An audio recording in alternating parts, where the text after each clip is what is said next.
मई 2025 के ट्रांजिट के बारे में हम चर्चा कर रहे हैं। अगर आपका तुला लगन है तो आपके सामने कुछ इस तरीके से आपका चार्ट बनेगा। ये जो आपको ग्रहों की प्लेसमेंट दिख रही है चार्ट पे, कुछ ऐसी ही प्लेसमेंट आपकी रहने वाली है ग्रहों की गोचरीय व्यवस्था के अनुसार। सबसे पहले हम आगे बढ़ने से पहले देखेंगे यहाँ ग्रहों की जो गोचरीय स्थिति है, वास्तव में वो किस प्रकार की रहेगी मई महीने के दौरान। सबसे पहले अगर गोचरीय स्थिति में देखा जाए तो सूर्य की बात करते हैं। सूर्य 15 मई तक मेष राशि में रहेंगे, इसके बाद ये वृषभ में प्रवेश करेंगे। बुध का गोचर होगा 7 मई से मेष राशि में और उसके बाद 23 मई से ये वृषभ में प्रवेश कर जाएंगे। शुक्र का गोचर मीन राशि में होगा और 31 मई यानी लगभग मंथ एंड में ये मेष राशि में प्रवेश करेंगे। मंगल का गोचर कर्क में होगा। बृहस्पति अभी 14 मई से मिथुन राशि में प्रवेश कर जाएंगे, तो आपको ये मिथुन राशि में देखने को मिलेंगे। साथ ही शनि अब क्योंकि मीन राशि में प्रवेश कर चुके हैं ऑलरेडी, तो शनि आपको मीन राशि में ही देखने को मिलेंगे। चंद्रमा 1 मई को आपको मिथुन राशि में देखने को मिलेंगे। साथ ही राहु और केतु के गोचर में भी इस मंथ में बदलाव होगा, जहां पर राहु 18 मई को कुंभ राशि में प्रवेश करेंगे, वहीं इनके साथ ही केतु सिंह राशि में प्रवेश कर जाएंगे। तो ये गोचरीय स्थिति है, जिसको देखना आपके लिए काफी ज्यादा अहम हो जाता है जब भी हम मंथली ट्रांजिट की बात कर रहे होते हैं। सबसे पहले हम यहाँ लग्नेश के बारे में चर्चा करेंगे। लग्नेश आपके शुक्र बनते हैं और शुक्र आपके छठे घर में गोचर कर रहे हैं, उच्च की स्थिति में है। साथ ही इनके साथ शनि भी रहने वाले हैं। अब शुक्र आपके चार्ट में अष्टमेश भी है। ऐसा जातक हो सकता है इस मंथ में लगभग ज्यादा मेहनत करनी पड़ेगी आपको। करियर के लिए भी कुछ अच्छी रिस्पॉन्सिबिलिटी, कुछ ज्यादा ही रिस्पॉन्सिबिलिटी आपके ऊपर रहेगी और आपको अक्सर अपने कलीग्स पर, अपने बॉस पर या कुछ अन्य लोगों पर भी पैसा खर्च करना पड़ेगा। तो शुक्र की ये स्थिति दिखाती है कि कहीं ना कहीं आप अपना जो पैसा है उसको कहीं ना कहीं ज्यादा खर्च करते हुए नजर आएंगे। हो सकता है इवन आप कोई लोन वगैरह भी ले लें यहाँ पे, लेकिन आपको अपने स्वास्थ्य को लेकर भी थोड़ा ध्यान रखना होगा, साथ ही साथ कैरियर को लेकर भी, क्योंकि शनि के साथ यहाँ शुक्र ज्वाइन कर रहे हैं उनको। और इस समय अगर देखा जाए तो इस मंथ में ही, क्योंकि जो आपके यहाँ सिक्स लॉर्ड है वो भी ट्रांजिट में आपके नवम में चले जाएंगे, तो ये स्थिति दिखाती है कि कहीं ना कहीं कोई फॉरेन का अगर कनेक्शन बनता है आपके, तो ये और भी ज्यादा बेटर होगा। ज्यादातर केस में ये जो स्थिति है वो मैरिड लाइफ के लिए उतनी अच्छी नहीं कही जाएगी।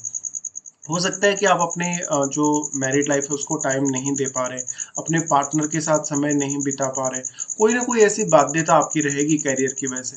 साथ ही साथ आप जितना हार्ड वर्क करेंगे हो सकता है उतना अच्छा रिजल्ट ना आए। अब पुरुषों के केस में इस बात की संभावना बहुत अधिक रहेगी कि आपका जो पार्टनर होगा वो काफी ज्यादा स्ट्रिक्ट रहेगा इस मंथ में।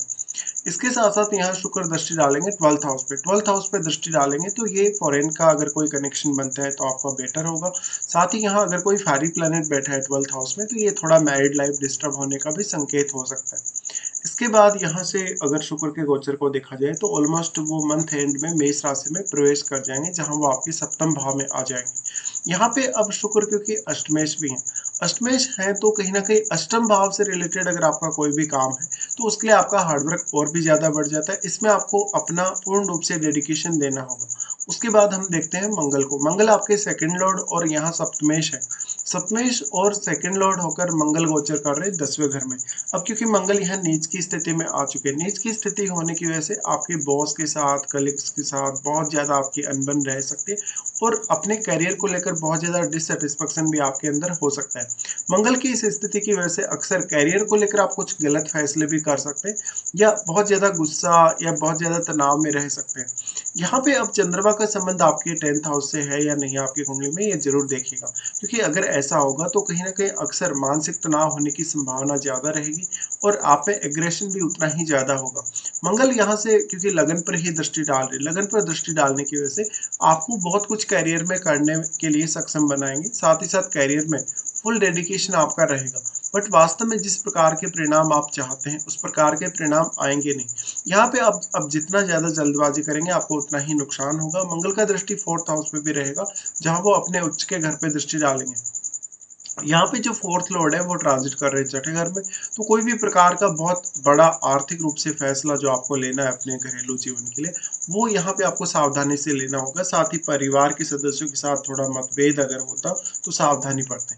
यहाँ पे फिर मंगल का दृष्टि पंचम पर भी आ जाएगा। पंचम पर दृष्टि आएगा तो यहाँ क्योंकि राहु का गोचर होगा, इसलिए कुछ बहुत अनएक्सपेक्टेड आप सोच सकते हैं, जो आपको कैरियर से रिलेटेड देखने को मिल सकता है, आपकी लव लाइफ या आपकी संतान को लेकर देखने को मिल सकता है। यहाँ भी आप बिल्कुल भी सेटिस्फाई नहीं होंगे ऑलरेडी राहु के आने से, बट यहाँ कुछ हद तक आपको नया इनकम सोर्स मिल सकता है। उसके बाद हम देखते हैं गुरु को। गुरु तीसरे घर के स्वामी है और साथ ही छठे घर के भी। गुरु का गोचर होगा अब 9th हाउस में। 9th हाउस में होगा तो ये लंबी दूरी की यात्रा करने के लिए अच्छा होगा, इवन फॉरेन टूर के लिए भी। लेकिन यहाँ जो गुरु रहेंगे ये आपके हायर एजुकेशन के लिए भी बहुत बेटर होंगे। साथ ही साथ ये आपकी कार्य क्षमता को बढ़ाने का काम करेंगे, क्योंकि अपने ही घर पे दृष्टि डाल रहे हैं। तो अच्छा इमेजिनेशन स्किल भी आपके अंदर होगा और कुछ हद तक आपके जो कार्य क्षमता है उसमें गुरु कुछ बहुत पॉजिटिव योगदान करने वाले हैं। गुरु का अगर देखा जाएगा तो दृष्टि यहाँ से आपके लगन पर रहेगा। लगन पर दृष्टि होने से कहीं न कहीं थोड़ी शालीनता आपको देंगे। साथ ही साथ आपके व्यवहार में भी कुछ अच्छे चेंजेस आ सकते हैं। बट ऑलरेडी यहाँ मंगल का दृष्टि है, तो आपको यहाँ अपने इमोशंस को कंट्रोल करना होगा और अपनी फायर पावर को भी। अब आपको देखना होगा लगन में कोई ऐसा फायरी प्लैनेट बैठा है या नहीं। अगर फायरी प्लैनेट ऑलरेडी बैठा है, तो कहीं न कहीं आप बहुत ज़्यादा अनएक्सपेक्टेड थिंकिंग रखेंगे अपनी लाइफ़ और अपने करियर को लेकर। फिर यहाँ गुरु का जो दृष्टि आ रहा है, उसकी वजह से दूसरों से आपको पर्याप्त मान-सम्मान मिल सकता है। आपकी स्टडीज़ में यहाँ आपको फ़ायदा हो सकता है। अगर आप कोई स्पेशल पर्पज़ से विदेश यात्रा करते हैं, किसी अदर स्टेट की यात्रा करते हैं, तो आप काफ़ी कुछ नए अनुभव भी प्राप्त कर सकेंगे। फिर गुरु का दृष्टि यहाँ से आ जाएगा आपके थर्ड हाउस पे। थर्ड हाउस पे गुरु का दृष्टि होना आपको और भी ज़्यादा योग्य बनाएगा किसी भी पर्टिकुलर काम को करने के लिए, या आपकी लर्निंग्स के लिए अच्छा होगा। साथ ही साथ आप कोई भी प्रकार का रिस्क अगर लेते हैं लाइफ में, कोई बहुत बड़ा रिस्क जहाँ पर आपको वास्तव में या तो पैसे का नुकसान होने वाला हो या बाकी आपको कोई अदर नुकसान होने वाला हो, उस मामले में आपको थोड़ा-सा गुरु यहाँ अवेयर करेंगे। फिर गुरु का दृष्टि आ जाता है पंचम पे। अब यहाँ राहु को कंट्रोल करने का काम गुरु करेंगे। वास्तव में गुरु यहाँ दृष्टि डाल रहे हैं तो ये संतान पक्ष को लेकर थोड़ा-सा यहाँ पे ज़्यादा पॉजिटिव होगा। साथ ही साथ आप सही फैसले ले सकेंगे। लेकिन यहाँ भी अब मंगल का एस्पेक्ट है और मंगल नीच के होके दृष्टि डाल रहे हैं। तो वास्तव में आपको देखना होगा आपके चार्ट में ज़्यादा पावरफुल अगर गुरु हैं तो यहाँ आपको फ़ायदा मिलेगा। अगर ज़्यादा पावरफुल आपके मंगल हैं, तो कहीं न कहीं कुछ गलत फैसले भी आपसे हो सकते हैं। उसके बाद हम देख लेते हैं यहाँ शनि को। शनि 4th लॉर्ड है और 5th लॉर्ड भी है। शनि का गोचर है आपके 6th हाउस में, जहाँ वो आपके लग्नेश के साथ ही बैठे हैं। ऐसे में इस मंथ में आपको काफ़ी डेडिकेशन देखने को मिल सकता है खुद में, और आप अपनी डेली लाइफ के प्रति बहुत ज़्यादा सीरियस रहने वाले हो। ऐसे में आपके बहुत ज़्यादा गंभीरता की वजह से हो सकता है कुछ ऐसे फैसले आपसे हो जाएँ करियर वगैरह को लेकर या अपनी डेली लाइफ को लेकर, जो आपके लिए काफ़ी स्ट्रिक्ट हो पालन करना। यहाँ पे करियर को लेकर कुछ मेजर आपके ऊपर बाउंडेशंस या कुछ ऐसी धारणाएँ हो सकती हैं, जहाँ पर आप करियर में खुल के काम नहीं कर पा रहे, कुछ ना कुछ बाउंडेशंस आपके ऊपर होंगी, कुछ ना कुछ रेस्ट्रिक्शंस आपके ऊपर होंगे या कोई ना कोई रूल रेगुलेशन होगा।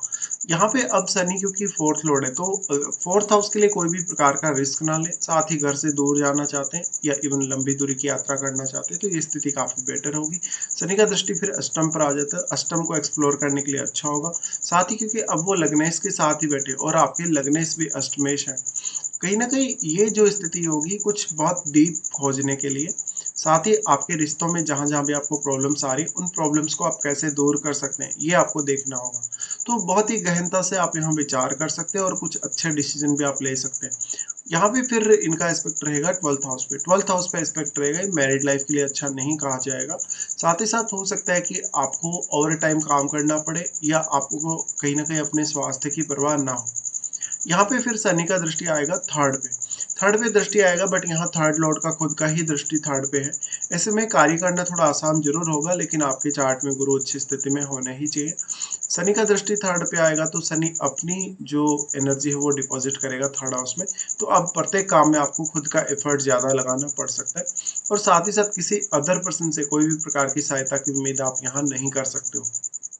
उसके बाद हम आगे बढ़ जाते हैं और यहाँ हम देख लेते हैं बुध को। बुध आपके 9th लॉर्ड और 12th लॉर्ड है। बुध का गोचर देखा जाएगा तो वो सप्तम भाव में ट्रांजिट कर रहे हैं। सप्तम भाव में ये सूर्य के साथ भी कुछ दिनों तक रहने वाले हैं। ऐसे में आपके पार्टनर के साथ आपका कोई टूर हो सकता है। साथ ही आपका अगर कोई बिजनेस हो तो बिजनेस का कनेक्शन किसी अदर स्टेट या इवन फॉरेन से हो सकता है।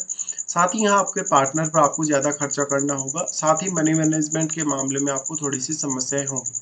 यहाँ पे हो सकता है कि पार्टनर के साथ थोड़े मतभेद भी हों और उनके साथ आपका वार्तालाप हो, कन्वर्सेशन हो, जहाँ पर आपकी प्रॉपर अंडरस्टैंडिंग सामने नहीं आती।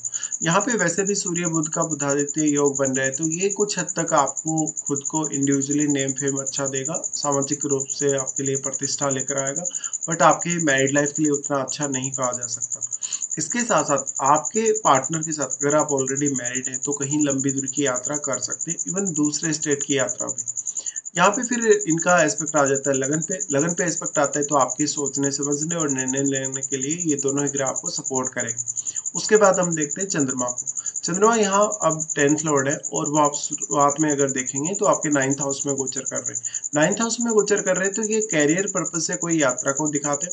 साथ ही साथ यहाँ आपकी इमेजिनेशन स्किल्स अच्छी रहेंगी और आपकी कार्य प्रणाली पर कहीं न कहीं चंद्रमा का असर अवश्य देखने को मिलेगा। भले ही आप थोड़ा-सा कंसंट्रेट कर पाने में थोड़े सक्षम नहीं होंगे शुरुआत में इस मंथ में, बट बाद में आपको ज़्यादा बेटर रिज़ल्ट मिल सकते हैं। चंद्रमा फिर आ जाएँगे आपके 10th हाउस में, जहाँ वो करियर को लेकर आपको सबसे ज़्यादा चिंता देंगे। यहाँ आपको थोड़ा-सा बचना होगा किसी भी रिश्ते में, इवन बॉस के साथ या कलीग्स के साथ अगर आपको मिसअंडरस्टैंडिंग होती है या उनके साथ आपका झगड़ा या विवाद होता है, तो यहाँ आपको सावधानी बरतनी होगी। चंद्रमा यहाँ से फिर दृष्टि डालेंगे 4th हाउस पर। 4th हाउस पर दृष्टि डालेंगे तो ये मेंटल पीस के लिए अच्छा होगा कहीं न कहीं। उसके बाद चंद्रमा आएँगे आपके 11th हाउस में। 11th हाउस में आएँगे तो यहाँ चंद्रमा केतु के आने से पहले ही यहाँ से निकल जाएँगे। ऐसे में कोई बड़ा पैसा आपका कहीं से बन सकता है, आपका रुका हुआ पैसा भी आपको मिल सकता है। साथ ही साथ किसी न किसी आपको या तो अपने कलीग का अच्छा सपोर्ट मिल सकता है या किसी न किसी दोस्त का। उसके बाद हम देख लेते हैं सूर्य को। सूर्य अब 11th लॉर्ड है और शुरुआत में ही ये आपके सप्तम भाव में ट्रांजिट करेंगे। सप्तम भाव में ट्रांजिट करेंगे तो ये आपके नेटवर्क सर्कल को बढ़ाने के लिए अच्छा होगा। आपको कोई बहुत हाई लेवल का एग्जाम क्लियर करना हो उसके लिए भी काफ़ी बेटर होगा। साथ ही साथ आपके अंदर पर्याप्त रूप से सूर्य कॉन्फिडेंस लेकर आएँगे। सूर्य बुध का यहाँ बुधादित्य योग बन रहा है जो आपके लिए डिसीजन लेने वगैरह के लिए, सोच से समझने के लिए काफ़ी अच्छा होगा। फिर सूर्य आ जाएँगे अष्टम में। अष्टम में सूर्य आए तो ये पैतृक संपत्ति से फ़ायदा करवा सकते हैं, आपके इन-लॉज़ से फ़ायदा करवा सकते हैं या कोई ना कोई ऐसा काम जो आप अष्टम भाव से रिलेटेड अगर कर रहे हैं, ऐसे में सूर्य आपको यहाँ ज़्यादा से ज़्यादा एक इनसाइट देंगे या एक अच्छा प्रकाश यहाँ डाल रहे हैं अष्टम भाव पे। ऐसे में आपको अष्टम भाव से रिलेटेड काम करना काफ़ी आसान होगा। इस हाउस से आप कहीं न कहीं इनकम भी प्राप्त कर सकेंगे। सूर्य 11th लॉर्ड होने के केस में कहीं न कहीं कुछ अनएक्सपेक्टेड रिज़ल्ट भी यहाँ दे सकते हैं। यहाँ इनका दृष्टि फिर आएगा आपके सेकंड हाउस पे। सेकंड हाउस पे दृष्टि आएगा तो ये वाणी में थोड़ा ज़्यादा एग्रेशन लाएगा और ज़्यादा प्रभावशीलता भी। इसके साथ ही यहाँ पे हम बात करें अगर राहु और केतु के गोचर की, तो राहु पंचम में आ जाएँगे अब 6th हाउस से निकल के और यहाँ ये आपके इंटेलिजेंस के लिए बहुत अच्छी स्थिति दिखा रहे हैं, इवन आपकी एजुकेशन के लिए भी, लेकिन संतान से जो आपकी एक्सपेक्टेशन है, हो सकता है वो पूरी ना हो। यहाँ राहु का दृष्टि फिर आएगा ये आपके नवम भाव पे। नवम भाव पे आएगा तो ये आपके एजुकेशन के लिए लंबी दूरी की यात्रा या इवन विदेश यात्रा को दिखाता है। साथ ही साथ यहाँ आपको काफ़ी कुछ नए अनुभव मिलेंगे, काफ़ी कुछ नया सीखने को मिलेगा। राहु का दृष्टि आपके 11th हाउस पे रहेगा जो आपके इनकम के लिए अच्छा होगा। आप अपनी इनकम के लिए कुछ अच्छी प्लानिंग्स भी कर सकेंगे।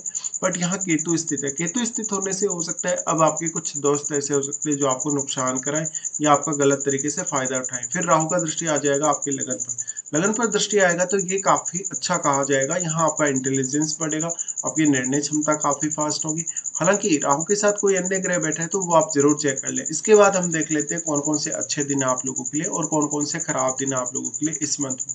सबसे पहले हम अच्छे दिनों की बात करते हैं। अच्छे दिनों में 3 से 7 तारीख तक, 10 से 12 और 15 से 17 तक। ये दिन आपके लिए काफ़ी बेटर निकल के आते हैं। अगर मान लीजिए आपका कोई भी काम ऐसा है जिसमें आपको बार-बार समस्या आ रही है, रुकावट आ रही है, आपका काम नहीं बन रहा, तो आप इन दिनों में वो काम के लिए ट्राई कर सकते हैं। उसके बाद हम देख लेते हैं कौन-कौन से ऐसे हैं जहाँ पे आपको कुछ दिनों में समस्याएँ आ सकती हैं। चंद्रमा का गोचर जब मीन में होगा तो 22 और 23 को ये स्थिति बनेगी, ये आपके लिए काफ़ी स्ट्रेसफुल समय रहेगा क्योंकि आपको आपके कार्यस्थल पर ज़्यादा से ज़्यादा समय देना हो सकता है। यहाँ पर फिर आपसे कुछ गलत फैसले भी होंगे जो मेनली आपके अर्निंग्स को लेकर होंगे या डेली लाइफ को लेकर होंगे। चंद्रमा का गोचर जब वृषभ में होगा 26 और 27 को तो ये कुछ नया एक्सप्लोर करने के लिए अच्छा होगा। आर्थिक रूप से कुछ पॉजिटिव चेंजेस ज़रूर देखने को मिल सकते हैं। लेकिन मानसिक रूप से कहीं न कहीं आप थोड़े ज़्यादा इमोशनल नज़र आएँगे। चंद्रमा का गोचर जब आपके 12th हाउस में होगा तो 8 और 9 को ये स्थिति बनेगी। 8 और 9 को आपसे कुछ गलत फैसले हो सकते हैं, अपनी सेहत को लेके कुछ आपको प्रॉब्लम्स हो सकती हैं। तो ये कुछ ऐसे दिन हैं जो आपको थोड़ा परेशान भी कर सकते हैं। फिलहाल हम यहाँ पूरा डिस्कशन कर चुके हैं। फिलहाल आपको वीडियो देखने के लिए धन्यवाद।